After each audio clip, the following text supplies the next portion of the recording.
Itu tadi menarik nih, koperasi gitu ya. Iya. Dan ternyata apakah benar-benar semua koperasi atau bukan ini? Atau mungkin Pak Anton punya pengalaman di lapangan gimana? Apakah benar semua koperasi? Iya, atau ada yang mengatasnamakan koperasi kan? Jadi kami ini jadi korban sebenarnya jadinya. Silakan Pak Anton.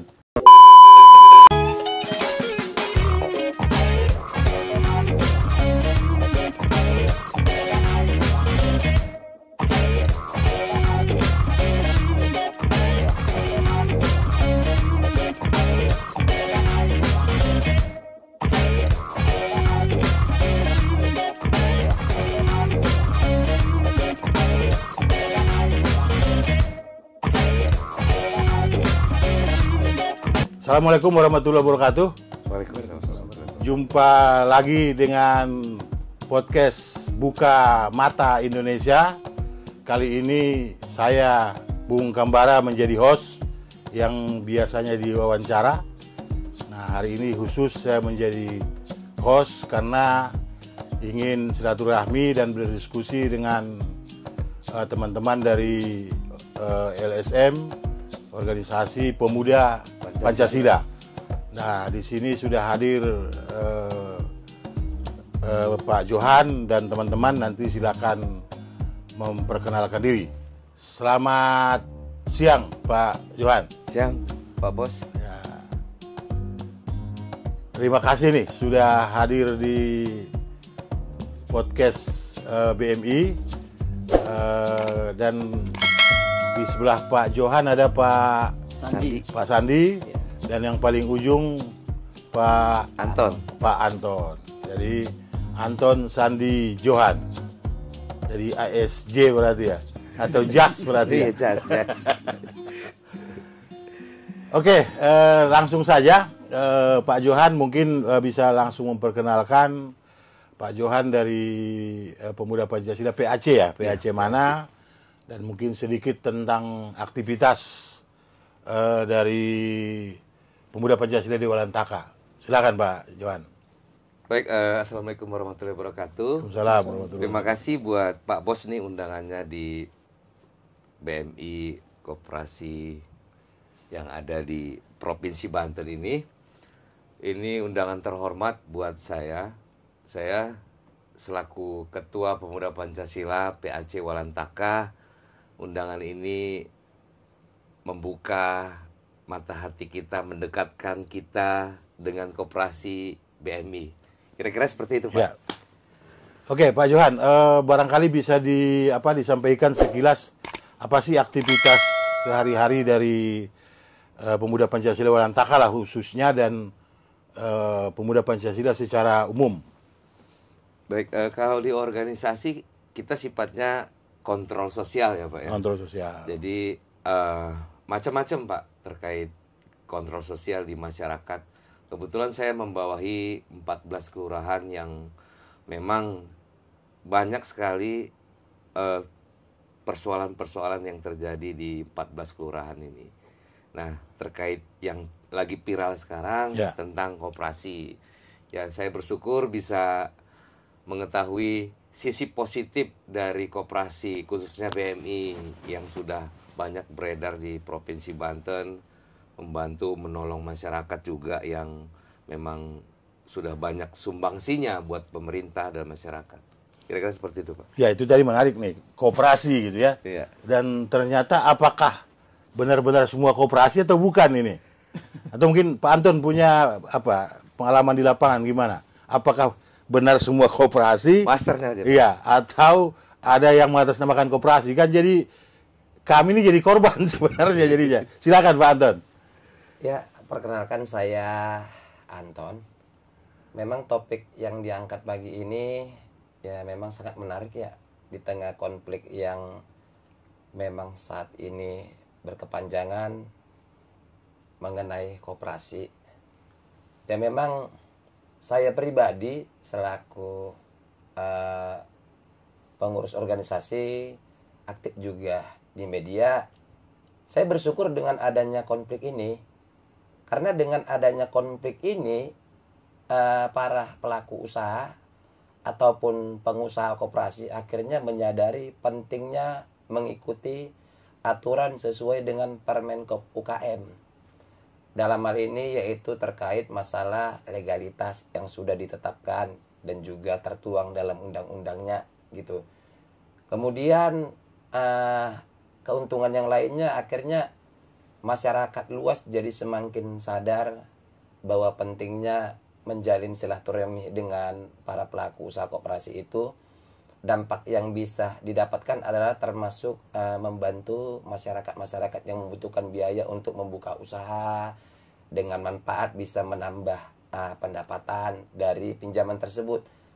Tapi memang yang beredar selama kita telusuri di wilayah Provinsi Banten, memang banyak sekali koperasi liar yang memang mengatasnamakan koperasi. Sebenarnya mereka bukan jenis koperasi.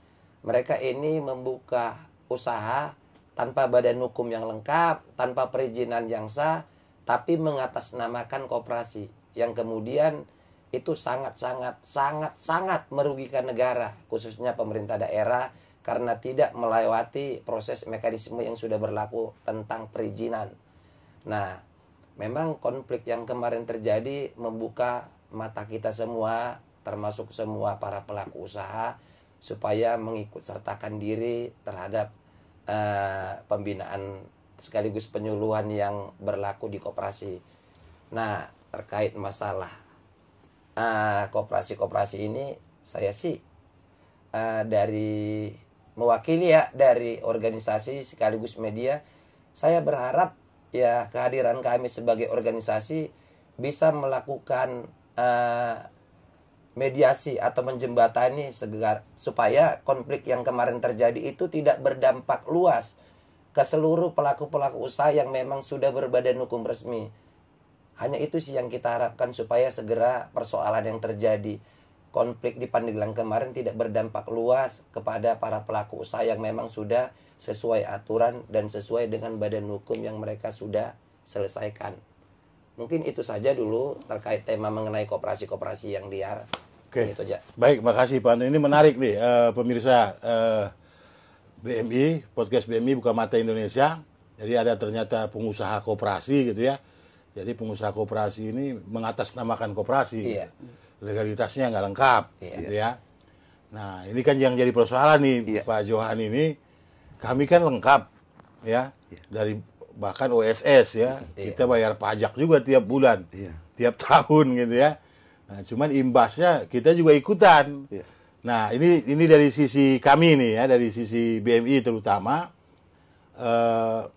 ada beberapa yang apa namanya itu kita jelaskan pun tidak resisten gitu, LSM-nya ini gitu. Pokoknya nggak bisa, pokoknya ini yang repot. Ini gimana ini menyikapi ini, Pak Johan? Kalau yang LSM yang begitu itu? Baik, itu merupakan sebuah pengetahuan yang harus kita miliki sebagai ketua LSM, baik organisasi. Ya. Jadi kita harus menambahkan kapasitas pengetahuan kita tentang koperasi. Jangan karena satu kepentingan-kepentingan yang bilang ini nggak bisa beroperasi, ini nggak bisa, Ya. itu salah. Ya. Nah, kita sudah mengetahui ya konflik yang terjadi ini ya termasuk BMI mungkin kerugian banyak. Ya, betul. Saya paham, Ya. saya paham. Nah, di sini kita mulai menambahkan kayak kita nih dengan tim di sini menambahkan ilmu tentang pengetahuan koperasi. Bagaimana pengusaha ini bisa tetap beroperasi dan yang lain juga ditertibkan yang Ya. belum ada izinnya gitu, mengikuti aturan-aturan yang ada. Nah, saya pikir saya sebagai ketua organisasi beberapa persoalan koperasi ini saya jadi tahu loh. Saya jadi tahu, oh aturannya seperti ini, izin OSS-nya harus ada. Ya. Karena banyak sekali yang lembaga keuangan beroperasi seperti koperasi. Ya, mengatasnamakan koperasi. Mengatasnamakan koperasi. Dan itu membuat sebuah banyak persoalan di masyarakat. Artinya banyak sekali. Karena masyarakat sekarang ini dalam sistem kehidupan sekarang ini nerima aja pinjaman. Ya. Tapi begitu bayar sulit. Kadang-kadang di situ kurang kesadarannya. Sehingga terjadi pemicu konflik-konflik, baik itu di rumah tangga, karena ditagih koperasi yang tidak ada izin ini, ibu rumah tangga ini mungkin nggak pulang ke rumah, nggak masak, ribut dengan suaminya, begitu pulang ke rumah, nggak masak gitu, ya kan? Nah, banyak sekali persoalan itu. Nah ini saya potong Pak Johan. Jadi sebenarnya koperasi yang benar itu bukan milik satu orang. Ya, koperasi itu milik bersama. Milik bersama. Ya, jadi semua anggotanya ikut memiliki, kemudian juga mereka penggunanya dan mereka juga pengawasnya. Artinya kalau ada anggota yang seperti itu ada dua hal. Yang pertama berarti niatan dia bukan berkoperasi, hanya memanfaatkan untuk minjam uang.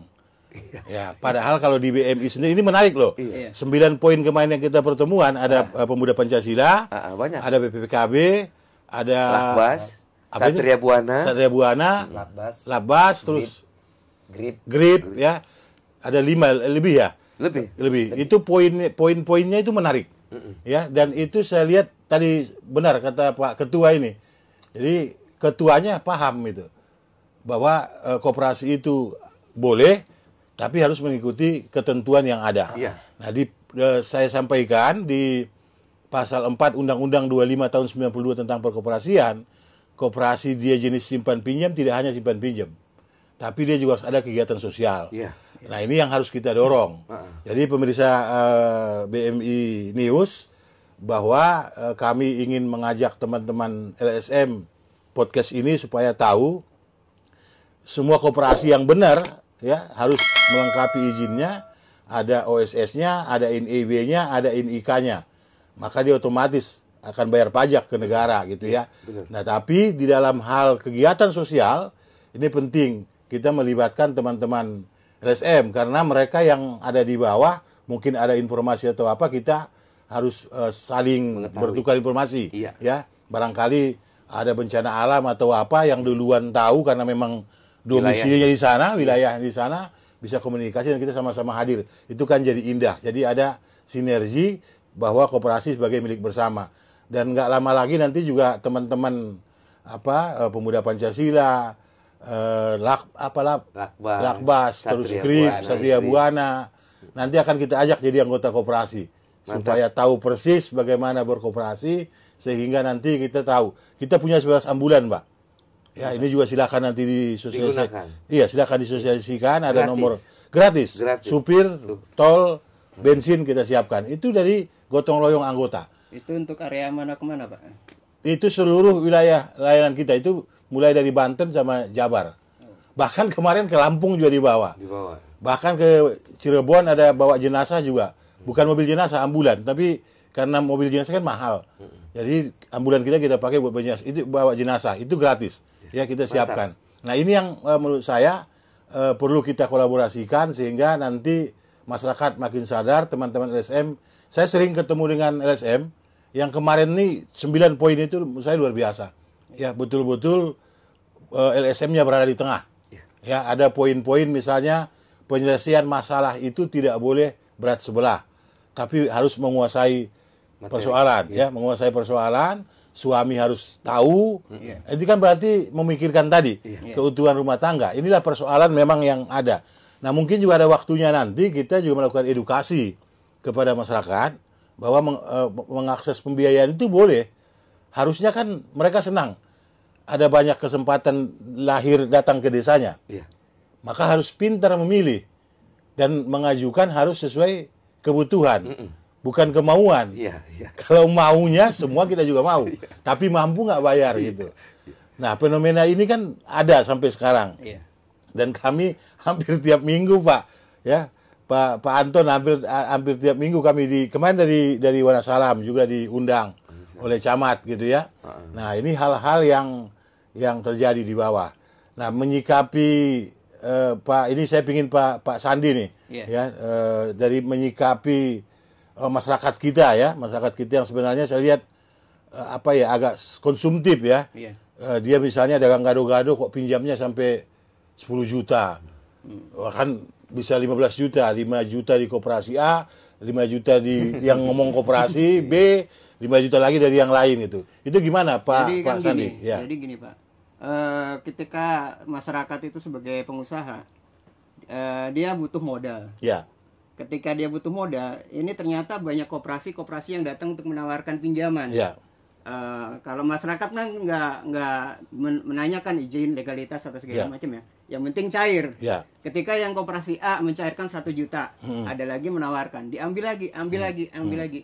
Jadi di situ ketika permasalahan terjadi ketika jatuh tempo pembayaran, yang ada mereka kadang tutup lubang, gali lubang, tutup lubang. Yang ada usahanya bukan maju, malah hancur. Kan. Umpamanya buka warung sembako, modal 5 juta gitu kan. Harusnya uang yang 5 juta itu bisa buat dikembangkan kan. Kadang mereka usahanya bukannya berkembang, tapi malah nambah banyak utang. Karena pinjamannya bukan cuma satu, Pak. Nanti diputar lagi.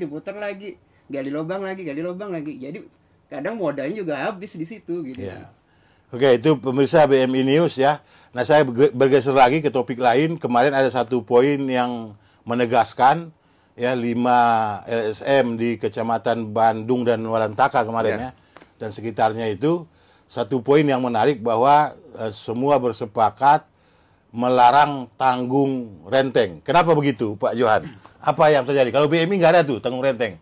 Ya, ini memang luar biasa, Pak Bos. Ya. Tanggung renteng ini menjadi sebuah persoalan sangat luar biasa. Yang ada di lapangan ini, kayak tadi saya bilang itu, apa tuh, selain koperasi apa namanya? Ada LKM yang lain lah, lembaga keuangan. Lembaga keuangan itu yang bergerak seperti itu. Iya.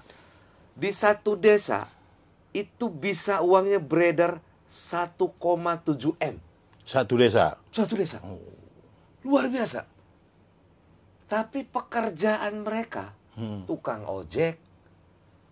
Jadi tidak ada dampaknya ke peningkatan ekonomi ya. Oh, tidak. Tidak produktif. Tidak. Kalau di BMI itu kan ada pembiayaan, mereka misalnya menanam cabai. Iya. Kita ajarin. Dibiayain. Yang terakhir dikasih modal ya. Iya, kasih modal nanti diajarin. Dikembangkan. Bawang bakung ya. Iya.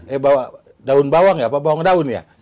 Bawang daun itu ada cabai, timun itu kita ajarin. Jadi pembiayaan itu harus produktif. Iya. Terus dipasarkan. Nah, kita tampung gitu. Ya, jadi kenyataan di masyarakat sebenarnya dia pinjam itu buat konsumtif, Pak. Oke.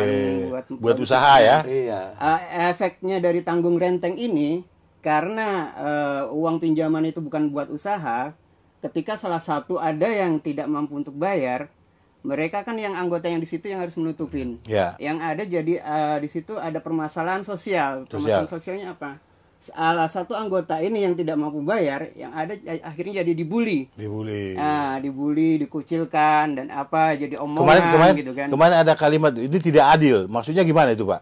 Kalau untuk yang tidak adilnya begini, ada oknum pemain, salah satu oknum di situ ada 10 anggota. Ya. Ternyata dia di situ minjam cuma untuk manfaatkan. Uang itu buat foya-foya tak apa, ketika giliran waktunya bayar, nanti gampang ada anggota yang lain yang bisa nutupin gitu kan. Ya. Untuk tanggung jawabnya kurang. Jadi nggak adilnya ya, yang pinjem enak-enakan pinjem, anggota yang lain suruh bantuin bayar gitu. Ya, jadi pemirsa BMI News kemarin tuh banyak yang disampaikan teman-teman LSM yang menurut saya sangat edukatif ya. Jadi makanya saya undang ke sini untuk podcast hari ini karena dari yang terjadi di lapangan itu, teman-teman ada satu poin lagi menggarisbawahi harusnya pinjaman itu untuk usaha, ya, untuk usaha yang betul-betul memang bisa meningkatkan pendapatan. Karena tujuan berkoperasi itu sejahtera bersama. Iya. Itu di motonya. pasal 3 Undang-Undang 25 tahun 92 ya, itu untuk sejahtera bersama, kesejahteraan bersama. Nah, kalau dia pembiayaan tidak pakai usaha, ya jadinya masalah kan? Masalah. Apalagi dia pinjam lebih dari 1. Iya. Ada 3, ada 4. Ada regulasinya. Cuman kan koperasi ini kan banyak jenisnya. Tergantung jenis koperasi apa yang akan dipilih oleh nasabah, anggota, debitur atau konsumen atau anggota, gitu kan, tergantung. Jadi kalau mengenai tanggung renteng ada beberapa organisasi atau LSM, lembaga keuangan atau pembuat kebijakan di satu wilayah menolak istilah tanggung renteng, itu sah-sah aja. Kemudian kalau dikatakan apakah itu boleh berlaku? Boleh. Ada regulasinya, itu juga ada pasalnya di pasal 1278 Undang-undang sampai dengan 1295 KUHP PER. Oh, KUHP. Itu juga boleh. Cuman lagi-lagi di sini yang perlu digarisbawahi, yang perlu ditekan, itu semua tergantung nota kesepakatan. Karena segala sesuatu boleh berlaku, boleh berjalan, boleh beroperasi, semua tergantung nota kesepakatan. Jadi ajasnya kesepakatan tanpa ada intimidasi ataupun campur tangan pihak ketiga. Jadi semua sah-sah aja, tergantung kebutuhannya, tergantung juga koperasi apa yang akan dipilih. Kemudian yang bertanggung jawab untuk topik yang terbaru mengatasi masalah kurang tepatnya sasaran atas pinjaman tersebut. Sebenarnya kalau lembaga keuangan gitu kan, baik itu koperasi, LKM, baik itu lembaga keuangan ya, lembaga keuangan yang ada lah gitu kan. Sebenarnya kan pentingnya untuk mencegah terjadinya permasalahan itu kan perlu adanya yang namanya divisi analisa. Terus itu divisi pengawasan. Nah ini yang kurang efektif berjalan, bukan tidak ada. Tapi ada juga yang memang sama sekali beberapa lembaga atau kantor keuangan yang tidak menjalankan fungsi ini. Ini yang kemudian endingnya akan menjadi dampak sosial di tengah-tengah masyarakat. Mulai dari nanti terjadi akhirnya curhat ke LSM itu. Iya. Akhirnya juga bisa berdampak ke rumah tangga yang endingnya akhirnya bercerai karena banyaknya hutang gitu kan. Jadi saya pikir di sini peran ataupun fungsi daripada pihak analis terus pihak pengawasan penting dalam memberikan pinjaman.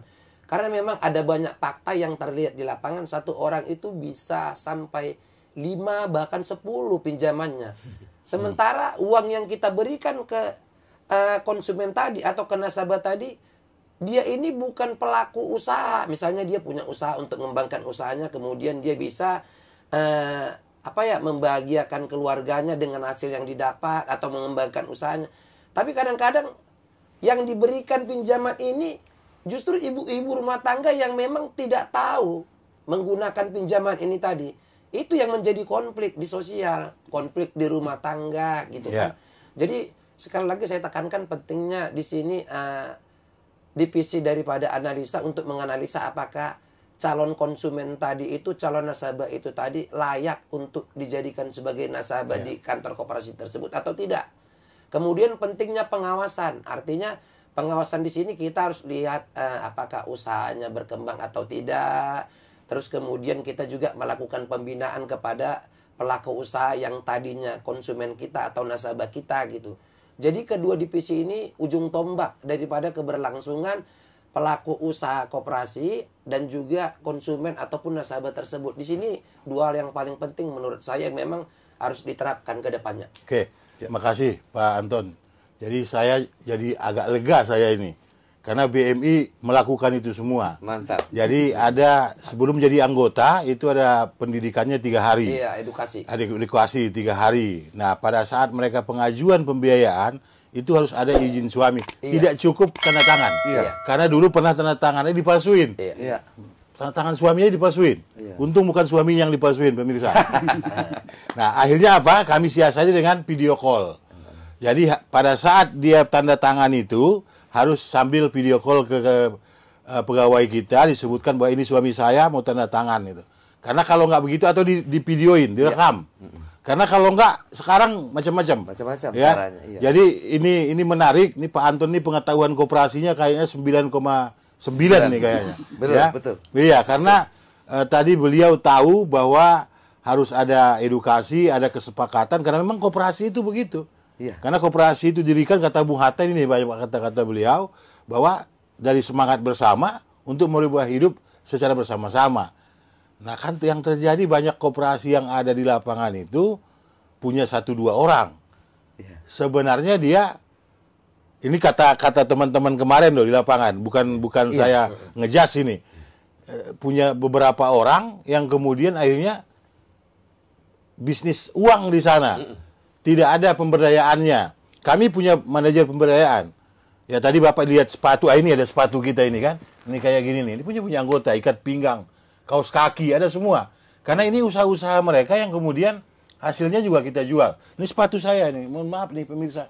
Ini BMI, ini bikin orang Tangerang nih.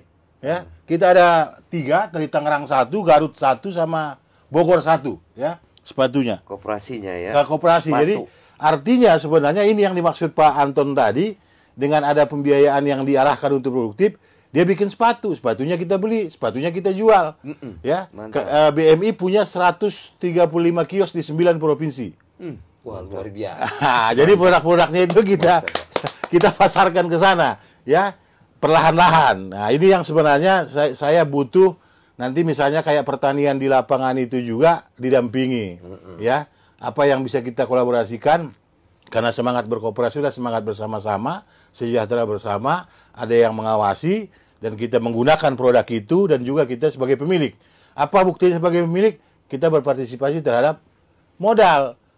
Bukan hanya pinjam sebenarnya, karena koperasi simpan pinjam. Simpan dulu kata Bung Hatta juga, baru pinjam. Nah ini kan enggak, banyaknya koperasi pinjam-pinjam. Coba Pak Anton cek, ada banyak yang menyebut dirinya koperasi itu nggak ada simpanannya, Pak. Kalau benar nggak Pak Anton? Iya. Pengalaman. Kalau saya sih, kalau mengomentari apa yang disampaikan Big Boss BM ini, ya kita nggak bisa bantah, kita nggak bisa pungkiri, kita nggak bisa sangkal bahwa memang kehadiran koperasi-koperasi liar yang tidak memiliki legalitas itu juga memang sangat membantu perpanjangan tangan pemerintah. Itu nggak bisa dibantah. Ya. Karena apa? Karena di sini pemerintah nggak bisa hadir membantu masyarakatnya sampai detik ini. Meskipun banyak ada BLT segala macam. Iya. Wah ini agak Karena jauh apa? nih, pemirsa. Lembaga-lembaga keuangan yang ada di Indonesia bukan di daerah Banten doang ya. Iya. Di mana sekarang lagi viral. Dari Sabang sampai Merauke itu. Iya, dari Aceh sampai Papua. Iya. Jadi saya bilang memang pemerintah harus mengapresiasi kehadiran mereka terkait masalah tidak adanya legalitas atau tidak. Itu bukan salah di mereka. Itu salah ada di dinas terkait, yaitu dinas koperasi yang tidak melakukan penertiban. Ya, jadi saya pikir kehadiran mereka sangat membantu perpanjangan tangan pemerintah. Karena apa? Karena itu tadi yang saya sampaikan pemirsa. Pemerintah tidak bisa hadir menolong masyarakat yang sangat membutuhkan dana untuk membantu masyarakat membuka usahanya. Ini fakta. Karena memang syarat untuk melakukan pinjaman yang terjadi yang ada di Indonesia dari Sabang sampai Merauke, yang pertama kebanyakan harus mempunyai agunan, terus kemudian BI checkingnya harus bagus. Kalau kita mengacu berdasarkan 2 hal tadi, ini sangat sulit untuk dilengkapi sebagai calon nasabah. Loh, rata-rata sekarang udah banyak orang yang BI checkingnya memang benar-benar bukan lampu merah lagi, lampu hitam. Yang tidak ada. Bisa dibilang paling tinggal 5% doang. Orang yang memang BI checkingnya masih sejuk, masih hijau, masih bagus. Kalau kita juga mempertanyakan ini kepada OJK, monggo silakan. Itu kebanyakan BI checkingnya hancur. Nah, jadi kalau memang syarat yang diterapkan itu mengenai yang untuk menjadi nasabah di satu lembaga keuangan, baik itu koperasi ataupun lembaga keuangan lainnya, sulit untuk mereka mendapatkan pinjaman tadi. Mulai dari harus punya agunan, terus mulai dari BI checkingnya yang bagus, mulai dari syarat untuk membuka usaha harus dilihat dulu, dicek dulu. Sementara mereka nggak punya yang 3 ini tadi. Maka kemudian mereka lari ke koperasi-koperasi yang tidak mempunyai legalitas. Yang justru memang syaratnya gampang. Kemudian mereka tertolong dengan adanya koperasi-koperasi tadi. Cuman memang pentingnya juga dari dinas terkait, dalam hal ini dinas koperasi, untuk melakukan penertiban kepada koperasi-koperasi tersebut. Juga mengawasi mereka, juga melakukan pembinaan, merangkul mereka untuk bisa bekerja sama. Gitu, mengarahkan mereka untuk membuat perizinannya, terus memberikan edukasi supaya mereka melakukan semua kegiatan tersebut sesuai dengan mekanisme yang berlaku di dinas koperasi. Mulai dari perizinannya diketahui oleh suaminya, mulai dari jam penagihannya. Jadi ini yang perlu dilakukan dinas terkait untuk koperasi-koperasi yang liar. Tapi memang kita nggak bisa bantah bahwa memang kehadiran mereka itu sangat-sangat penting dan sebagai perpanjangan tangan pemerintah. Ini fakta yang tak terbantahkan. Terima kasih. Baik, luar biasa Pak Anton. Jadi ini menarik. ya pemirsa BMI News, teman-teman ini top-topnya ini ya, pengurus-pengurus intinya ini paham tadi, bijaksana sekali tadi Pak Anton itu. Meskipun dia tidak berizin, betul. Saya bahkan sering sampaikan, harusnya negara itu memberikan penghargaan kepada inang-inang itu. Karena dari sana banyak lahir doktor. Dia bikin disertasi itu. Dia banyak lahir magister gitu. Karena dia belajar dari situ. Iya. Tapi kan negara memperlakukannya jangan ke situ, kayak jadi apa namanya ya? Kucing-kucingan. Ya, iya, ya, negara itu kayak menyalahkan gitu. Padahal mereka hadir sebenarnya memberikan kemudahan. Harusnya kan rakyat dikasih kemudahan. Nah, ini terjadi. Cuman persoalannya kan di lapangan atas kemudahan ini banyak penyimpangan. Ini yang kemudian timbul banyak masalah sampai kita kenal jadinya kan. Nah, ini hikmahnya begitu. Nah, ada satu lagi yang ini saya bertanya nih sekarang. Yang terjadi justru di lapangan itu kan ada sweeping. Ya. Oleh yang menyebut macam-macam lah, ya ada Pancasila, ada ini, ada itu gitu ya. Organisasi yang lain gitu ya. Karena kita kan Pancasila nih, ya ngomong Pancasila aja. Itu ada yang nggak boleh operasional. Padahal Pak Anton tadi bilang satu sisi ini kan juga bukan uang satu orang, kebutuhan masyarakat. Kok di sana selamat, yang ini nggak selamat nih. Gimana nih, Pak Ketua atau Pak Anton yang jawab? Kalau saya ya menyikapi permasalahan yang terjadi, jadi saya menyajikan fakta-faktanya saja ya. Ya. Khususnya saya bicara mungkin untuk wilayah Provinsi Banten yang terlihat, bahkan yang memang saya langsung turun ke lapangan. Ya. Jadi terkait masalah yang terjadi tentang mengenai pelarangan dalam bentuk surat edaran ataupun spanduk yang berisikan larangan. Teman-teman, mungkin saya mau sampaikan khususnya sekaligus mengedukasi masyarakat luas. Ya, untuk masyarakat luas yang ada di Provinsi Banten, sebenarnya jika memang ibu-ibu atau bapak-bapak yang melakukan pinjaman kepada salah satu koperasi, terlepas dari masalah itu tidak punya legalitas atau tidak, ya itu tidak bisa kita menyalahkan pelaku usaha atau pengusaha koperasi tersebut. Pada intinya begini aja, fungsi daripada ormas ataupun LSM atau pembuat kebijakan itu mah tidak ada urusan dengan pelarangan itu. Kita harus bedakan dulu. Cuman ya kehadiran mereka itu penting karena sifatnya atau fungsi mereka sesuai dengan ADART, yaitu kontrol sosial. Di mana tujuan mereka hadir di lingkungan atau di daerah tertentu, mereka bisa menyikapi konflik yang terjadi. Itu fungsi mereka. Tapi tidak berat sebelah seperti yang di awal tadi sempat disinggung sama Big Boss BMI. Jangan jadi berat sebelah. Ya, mengenai pelarangan mereka tidak ada dasarnya. Kecuali memang itu fungsinya mereka. Dalam hal ini dinas punya fungsi sendiri, punya pengawasan sendiri, dan punya kapasitas untuk menyampaikan ke publik. Bukan mereka. Mereka ini menjembatani, tapi yang tepat fungsi-fungsi mereka ini adalah kontrol sosial, di mana yang paling benar itu cara menyelesaikan konfliknya adalah mengedukasi.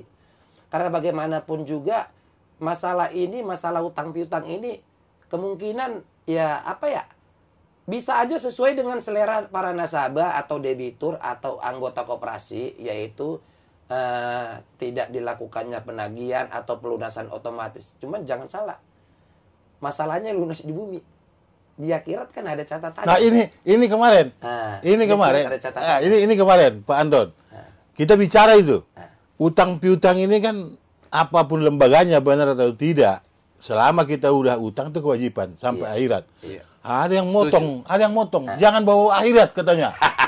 LSM juga ini gimana ini Pak Anton? Iya, nggak bisa dibantah ya.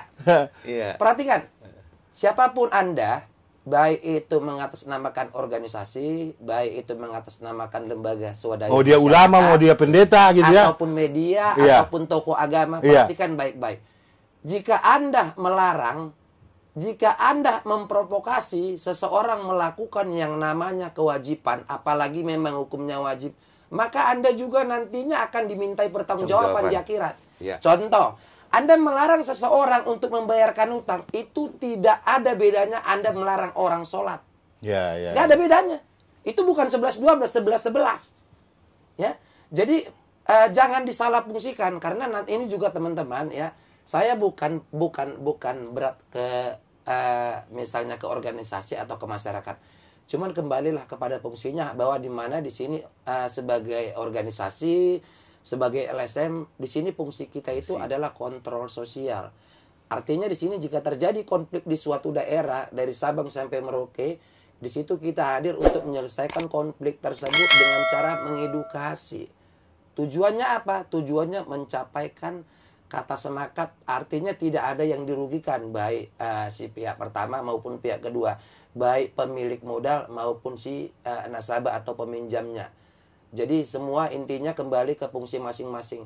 Tolong untuk kepada seluruh organisasi, baik LSM yang ada di wilayah Banten, untuk sifatnya tidak memprovokasi atau memperkeruh situasi. Termasuk yang sweeping. Iya, termasuk yang sweeping kemarin itu nggak ada artinya. Yang kasihan itu yang perempuan. Iya. Karyawan perempuan di sweeping masih 20-an tahun, kan gemetaran dia. Iya. Saya khawatir kalau yang sweeping ganteng salah fokus dia. Iya. Ya, Mungkin ditambahin nama Pak Johan, Ketua PAC. itu terjadi itu. Iya. Ya, sweeping ini gimana Pak Ketua? Saya sebagai ketua organisasi, Pak Bos, ya, membekali pertama diri saya dulu tentang koperasi, mana yang benar-benar ada izin legalitas terkait itu dulu ya. Saya membekali diri saya. Setelah itu saya turun. Hampir banyak lokasi saya turun. Ya. Di Provinsi Banten. Ya. Ya, Provinsi Banten. Saya membekali teman-teman saya, baik itu dari Pemuda Pancasila, baik itu dari organisasi yang lain, baik itu LSM, baik itu lembaga. Saya sampaikan seperti itu. Apa yang disampaikan Pak Anton seperti itu. Sama. Jadi kita harus paham dulu nih, fungsi kontrol sosial kita itu untuk masyarakat jangan berat sebelah. Ya. Jangan ada yang dirugikan. Harusnya justru LSM ini saya tangkap nih ya, organisasi-organisasi masyarakatan ini harusnya justru meluruskan kembali. Iya. Ya, kalau misalnya ada masyarakat terutama ya, kalau dia memang berat, repot, dimediasi ke lembaganya. Iya. Ada nggak jalan keluarnya? Ada. Nah, ya kan harus ada seperti itu gitu ya. Iya. Bukan kemudian sweeping, Ya, ini nggak boleh. Kan kasihan juga ini. Nggak boleh. Kita nanti bayar listrik siapa kan gitu. Iya. Nah, nggak boleh. Itu udah menjadi sebuah setiap hari yang saya sampaikan ke teman-teman organisasi yang lain. Jangan ada sweeping. Itu jatuhnya pidana. Ya. Udah disampaikan juga dengan kepolisian. Sekarang ini penertiban mulai dari semua kan, tingkat atas sampai bawah. Nah, saya ini ke lembaga ya, bicara tentang ke lembaga ataupun ormas, saya sampaikan ke teman-teman seperti itu. Atau apapun lah ya, lembaga-lembaga yang memberikan pembiayaan ini juga kepada masyarakat dan juga tentu kepada teman-teman kita, ormas-ormas yang lain yang di lapangan. Apa pesannya? Nanti mulai dari Pak Sandi, nanti baru Pak Anton, baru Pak Johan terakhir. Langsung aja nanti, silakan. Kalau saya sih, pesan saya buat koperasi atau lembaga keuangan yang memberikan pinjaman, intinya satu, ketika memberikan pinjaman harus mengetahui pasangan, karena di situ salah satu konflik harus rumah tangga. Persetujuan pasangannya ya. Konflik rumah tangga salah satunya berawal dari situ. Yang kedua, dilihat kemampuan bayarnya, mampu apa enggak kira-kira. Kalau kemampuan bayarnya cuma 1 juta, ya jangan kasih pinjaman 5 juta. Nanti yang susah ya kita juga yang sebagai masyarakat bayar. Itu. Yang ketiga, waktu penagihan harus tahu waktu dong. Jangan setiap saat datang waktu sholat, waktu maghrib atau malam gitu kan. Sampai malam ya. Nah, harus tahu pacaran waktu. Bukan gitu ya. Iya. Terus yang keempat itu harus ya saling memaklumin, harus saling paham lah. Ketika emang kita sebagai masyarakat punya pinjaman, waktu itu kita belum mampu bayar, jangan diintimidasi, dipaksa-paksa, atau harus, oh kamu cari pinjaman dulu deh ke tetangga, oh kamu ini, kamu jual ini dulu deh biar bisa bayar. kita bukan nggak sebagai masyarakat yang punya hutang, bukan nggak niat mau bayar. Mungkin ketika waktu itu kita lagi nggak ada uang gitu kan. Nah, jangan ada intimidasi seperti itulah. Terus ya mungkin cukup dari saya untuk koperasi yang mungkin yang nggak ada legalitas atau yang SOP-nya nggak berjalan sesuai sama yang seharusnya, mungkin seperti itu. Oke, makasih Pak Sandi. Pak Anton, silakan. Mungkin closing statement dari saya menutup acara Buka Mata Indonesia ini, di mana di sini kita dapat undangan resmi dari Big Boss BMI langsung. Mungkin saya lebih kepada pemerintah, dalam hal ini dinas koperasi baik provinsi, kabupaten maupun kota. Jadi mungkin lebih menekan kepada pemerintah aja ini ya, supaya di dinas itu kan masing-masing punya divisi. Jadi jika memang fungsinya pengawasan, tolonglah dilakukan pengawasan, turun langsung ke lapangan, mengawasi semua lembaga-lembaga keuangan yang memang menyalahi aturan main dan juga aturan Permenkop UKM. Terus melakukan pembinaan. Yang paling penting terkait masalah konflik itu, tolong jangan silent karena di sini jadi abu-abu gitu. Tolong lebih mengedukasi lah supaya konflik ini tidak berkepanjangan, supaya Banten ini segera kondusif. Karena ada banyak memang orang-orang di pedesaan sana yang maaf nih, bukan kita menganggap mereka ketertinggalan pendidikan ya, tapi meskipun seperti itu adanya, tapi di sini kan saya berharap pemerintah itu memberikan pencerahan terkait masalah konflik itu, angkat bicara supaya Banten ini segera kondusif. Misal angkat bicara yang saya maksud, saya kasih contohnya, konflik kemarin itu kan banyak para pembuat kebijakan di wilayah itu yang meminta supaya operasional para pelaku usaha, padahal dia udah punya legalitas dan semua mekanisme yang berlaku sesuai dengan Permenkop UKM juga sudah dijalankan, tapi kemudian mereka menuntut minta surat dari kepolisian gitu kan. Nah ini kan dari dinas terkait tidak ada angkat bicara mengenai ini, sementara kan dalam hal ini sebenarnya polisi nggak ada urusannya karena bukan dinasnya, bukan institusinya gitu kan, bukan fungsinya. Jadi biar jelas, biar clear, biar terang menderang, tolonglah supaya fungsi masing-masing yang ada di dinas itu difungsikan dengan baik sesuai dengan tugas pokok dan fungsinya. Kemudian angkat bicara mengenai konflik ini biar semuanya segera cepat kondusif, semuanya cepat baik-baik. Mungkin itu saya lebih menekankan kepada pemerintah. Terus kemudian yang kedua, poin kedua, ini kepada seluruh nasabah yang sudah terlanjur minjam kepada lembaga keuangan meskipun dia tidak punya perizinan yang lengkap, tidak punya badan hukum atau menyalahi aturan. Ya, jikapun memang masyarakat terkendala dengan masalah-masalah pribadi atau masalah keluarga, sebaiknya ya melakukan pertemuan, membicarakannya gimana baiknya supaya antara nasabah dengan pemilik modal tadi, pengusaha koperasi tadi itu bisa selesai dengan cara kekeluargaan atau musyawarah baik-baik. Karena ingat bahwa yang namanya hutang tetap hutang. Jadi jangan sampai kemudian konflik kemarin itu menjadikan Anda tidak membayarkan yang namanya hutang, karena sejatinya hutang itu tetap wajib hukumnya, bukan sunnah. Jadi perlulah kesadaran. Ada banyak solusi kok nanti, misalnya teman-teman misalnya ada masalah ekonomi, kan bisa dilakukan dengan cara misalnya cukup membayarkan hutang pokoknya saja gitu kan. Tapi jangan kemudian jadi nggak membayar ataupun lari dari masalah, karena ini nanti akan jadi konflik lagi ke depannya. Mungkin itu aja kedua PR yang mungkin saya sampaikan. Baik, makasih Pak Anton. Silakan Pak Ketua, Pak Johan. Baik, closing statement saya, tadi berbagai ungkapan sudah disampaikan. Dari saya sih, bicara tentang koperasi ini kayak benang kusut yang harus kita urai satu-satu, kita rapikan kembali. Dari mulai pengusaha, dinas koperasinya, baik itu kita juga dari organisasi, saya menyampaikan kepada teman-teman seluruh lembaga organisasi yang saya kenal dekat, LSM, saya cuma menyarankan jangan ada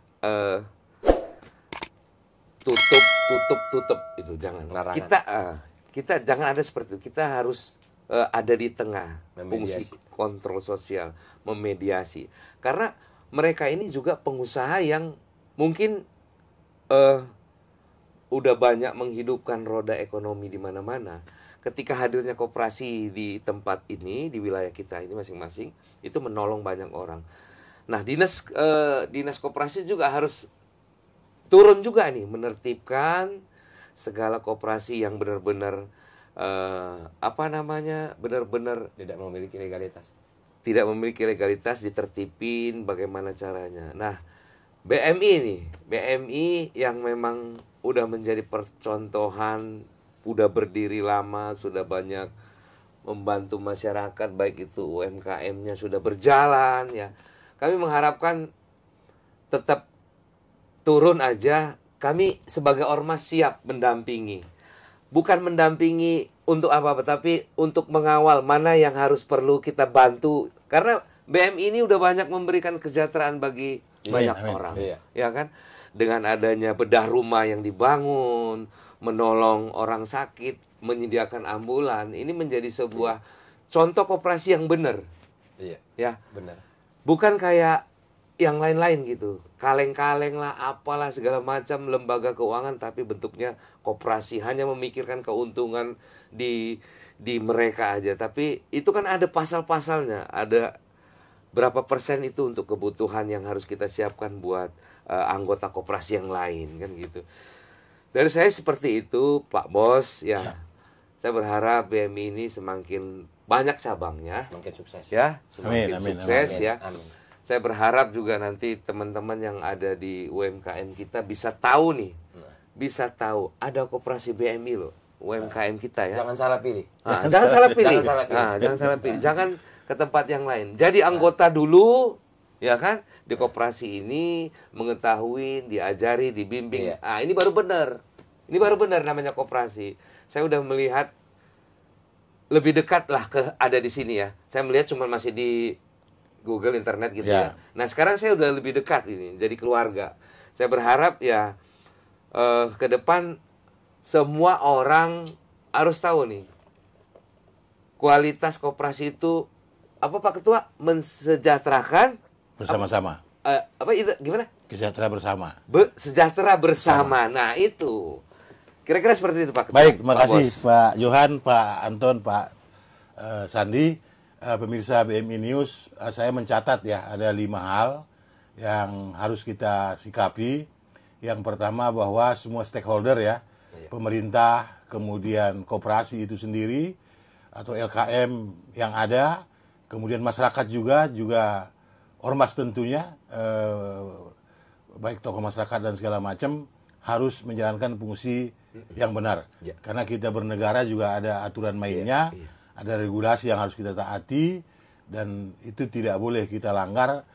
Apakah lebih baik diselesaikan dengan diskusi gitu ya, jangan ngotot gitu ya. Yang kedua, untuk organisasi baik dia koperasi resmi maupun tidak resmi ya, kalau dia sudah resmi lakukan sosialisasi yang baik ya, bahwa dia resmi dan segala macam ya. Dan kemudian kalau dia belum resmi harus melengkapi izin-izinnya sehingga nanti tidak bias di lapangan. Nah, yang ketiga, kepada teman-teman organisasi masyarakat juga harus bersikap dengan adil ya, proporsional ya. Kalau memang ada yang harus diluruskan, dan kita harus menghindari kekerasan, karena itu siapapun tidak ada yang suka. Dan kita ingat, orang diam bukan berarti tidak ngerti, karena itu konsekuensi hukumnya ada. Itu ya. Nah, yang keempat, ini yang tidak kalah penting, bahwa dari manapun kita meminjam uang itu pasti ada pertanggungjawabannya di dunia dan akhirat. Karena ingat ya, jangan-jangan uang yang kita pinjam ke orang itu juga dia juga pinjam. Ya. Jadi jangan kita selesai masalah kita menimpakan masalah ke orang lain. Karena apapun, tidak satu pun di dunia ini kalau kita tidak pakai rambu-rambu agama, ya kita akan barbar. Ya, jadi itu penting. Nah, yang kelima, ya ini juga kepada terutama kepada teman-teman di bawah ya, baik karyawan-karyawan terutama dari koperasi atau LKM yang lain, lakukan komunikasi. Kalau terjadi bentrok di lapangan, diskusi aja, nggak usah ada saling takut gitu ya. Karena kita juga harus tahu bahwa masing-masing punya tanggung jawab ya. Begitu closing dari saya yang saya simpulkan dari pembicaraan kita 1 jam, lebih dari 1 jam, pemirsa BMI News. Demikian, sampai ketemu di podcast berikutnya bersama Buka Mata Indonesia. Terima kasih, Pak Johan, Pak Bos. Pak Sandi. Oke.